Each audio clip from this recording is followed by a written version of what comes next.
പറയുന്ന പോലെ എന്തെങ്കിലുമൊക്കെ കാണാതെ ആരെങ്കിലും പരാതി പറയും. അതിൽ 2 പേർക്ക് ഈ സർക്കാർ സ്ഥാപനമായ രാജ്ഭവനിൽ RSSകാർക്ക് എന്താണ് കാര്യം? അങ്ങനെ ചോദിക്കാൻ കാരണം അതൊരു ഔദ്യോഗികപരമായിട്ടുള്ള ഒരു വസതിയാണ് സർക്കാരിൻ്റെ, ഗവർണറിന്റെ രാജ്ഭവൻ. അപ്പൊ അവിടെ എങ്ങനെയാണ് ഈ CPMകാർക്കോ അല്ലെങ്കിൽ RSSകാർക്കോ അവിടേക്ക് പ്രവേശനം ലഭിക്കുന്നത്?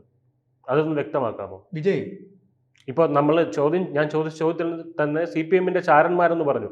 പക്ഷെ ഞാൻ അവിടെ ഉദ്ദേശിച്ചത് പോലീസുകാരിൽ ഉള്ള ഈ സുരക്ഷാ ഭടന്മാരിലുള്ള CPMന്റെ വേണ്ടപ്പെട്ട ഉദ്യോഗസ്ഥരെ പറ്റിയാണ്. പക്ഷെ ചേട്ടൻ RSSകാരെ കാര്യം അവരെ നിരീക്ഷിക്കുന്നുണ്ടെന്ന് പറയുമ്പോൾ അതിനെപ്പറ്റി ഒന്ന് കൂടുതൽ വ്യക്തമാക്കാം. അതായത് രാജ്ഭവനിൽ അദ്ദേഹം വരുമ്പോൾ ഇപ്പൊ ആരിഫ് മുഹമ്മദ് ഖാൻ ഇരുന്നപ്പോൾ ആരായിരുന്നു അദ്ദേഹത്തിന്റെ കൂടെ ഉണ്ടായിരുന്ന പേഴ്സണൽ സ്റ്റാഫ് അംഗങ്ങളൊന്ന് നോക്കിയാൽ മാത്രം മതി.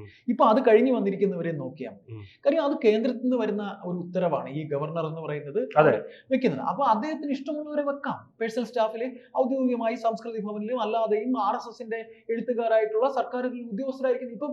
ഇപ്പൊ ഉണ്ടായിരിക്കുന്ന പുകലിൽ രജിസ്ട്രാറിനെ മാറ്റിയുള്ള വിഷയവും ഈ വിഷയമൊക്കെ ഇപ്പൊ അവിടെ പുകലിൽ നടക്കുകയാണല്ലോ. SFIക്കാരും ഒക്കെ ആയിട്ടുള്ള സർക്കാരും രാജ്ഭവനും തമ്മിലുള്ള യുദ്ധം ഇന്നും അവിടെ ഇപ്പൊ ചില മാടിയൊക്കെ നടക്കുകയായിരിക്കും.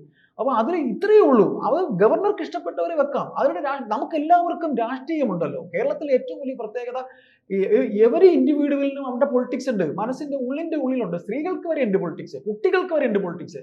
അപ്പൊ പിന്നെ അതിൽ വെക്കുന്നതിൽ എന്താ തെറ്റ്? RSS വരെ അങ്ങനെയാണല്ലോ അതിന്റെ രീതി എന്ന് പറയുന്നത്. കോൺഗ്രസ് ആണ് കേന്ദ്രത്തിൽ ഭരിക്കുകയാണെങ്കിൽ കോൺഗ്രസിന്റെ ഗവർണർ ആണെന്നുണ്ടെങ്കിൽ കോൺഗ്രസ്സുകാരായിട്ടുള്ള അനുഭവമുള്ളവരെ വെക്കുള്ളൂ. അതാണ് പേഴ്സണൽ സ്റ്റാഫ് എന്ന് പറയുന്നത്.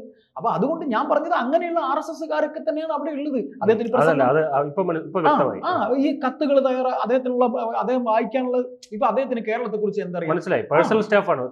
പേഴ്സണൽ സ്റ്റാഫാണ്. അപ്പൊ അത്തരത്തിൽ ഇവർ മാറി നിന്ന് ഫോൺ ചെയ്യുന്നു, ഇവർ മറുപടി ചെയ്യുന്നു. ഡ്രൈവറാണ്, അദ്ദേഹത്തെ കൊണ്ട് എവിടെയെങ്കിലും ഒക്കെ പോകുന്ന കാര്യങ്ങളൊക്കെ കൃത്യമായിട്ട് അറിയാവുന്ന ആളല്ലേ.